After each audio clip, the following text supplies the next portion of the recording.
coming on live from Yang's Nourishing Kitchen, and hi. So today I want to show you guys something new I'm making in the kitchen. Okay, so if anyone's watching, I really do appreciate if you let me know that if this is working.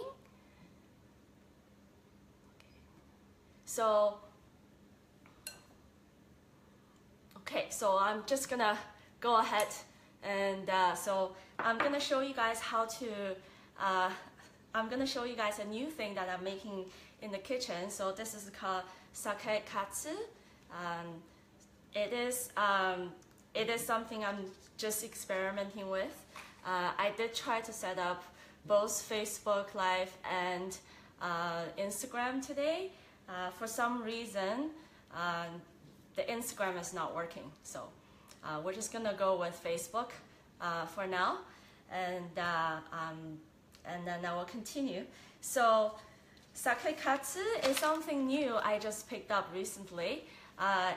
Instead of pretending I know what it is, I'm just gonna read. So I picked it up from a sake maker in Toronto. What is SAKEKASU? So when I bought it, it also came with a little brochure. At the completion of fermentation, sake is pressed in order to separate the finished sake from the residual rice particles, which are known as SAKEKASU. So what it is when the rice is being fermented, making into sake, and the rice wine is being pressed, the leftover is like a rice paste.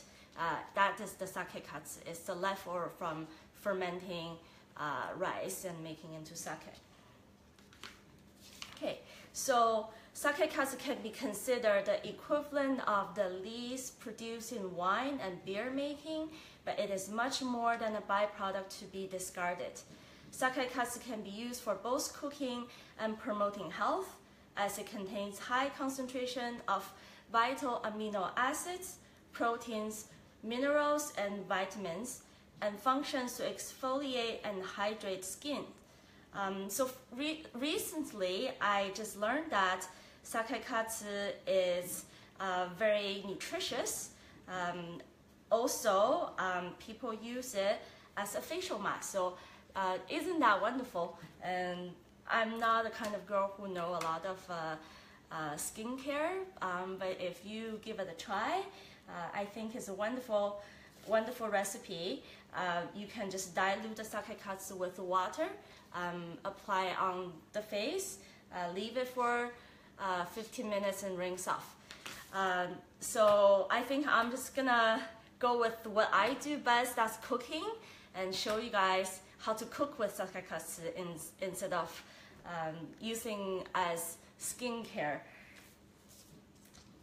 So some of the major benefits of SAKEKASU are it contains a lot of vitamin B6, folic acid, and fiber.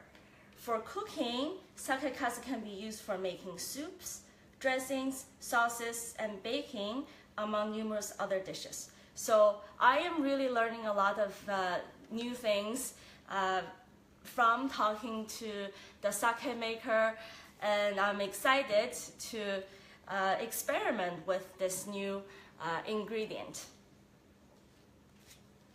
So if you can see, okay, I'm just bringing up really close. This is the SAKEKASU. It came in a container like this, 250 grams. I used 2 big chunks today experimenting in my cooking. I will pick out a little bit so you can see.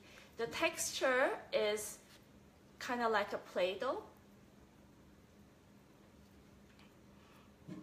And the smell of it is really delicious. It smells like kind of like a cross between miso and cooking wine.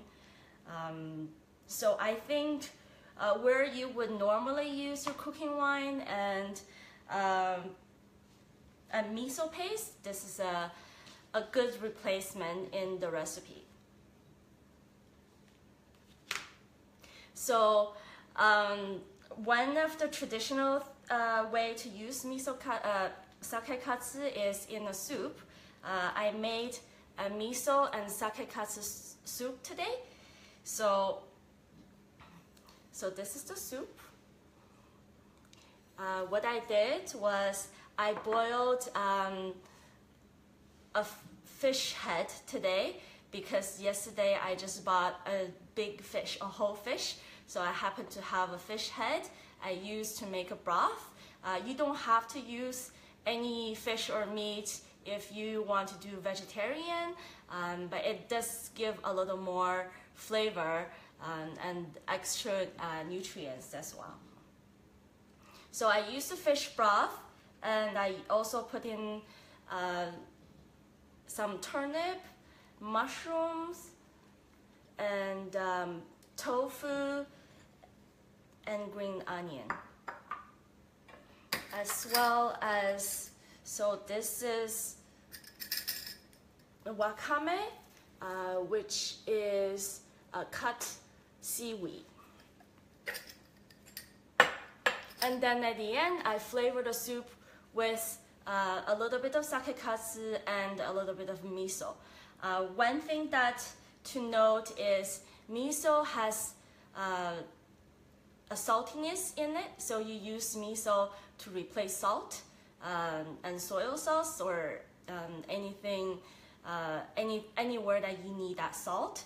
SAKEKASU doesn't have the salt content, so I would still need like a miso or even adding extra salt when I use this. So another recipe I tried today is using SAKEKASU in a marinade. So this is a marinade I made.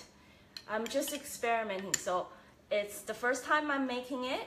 I had SAKEKASU, I had soy sauce, maple syrup, ginger, onion, and also a little bit of sriracha for the spiciness.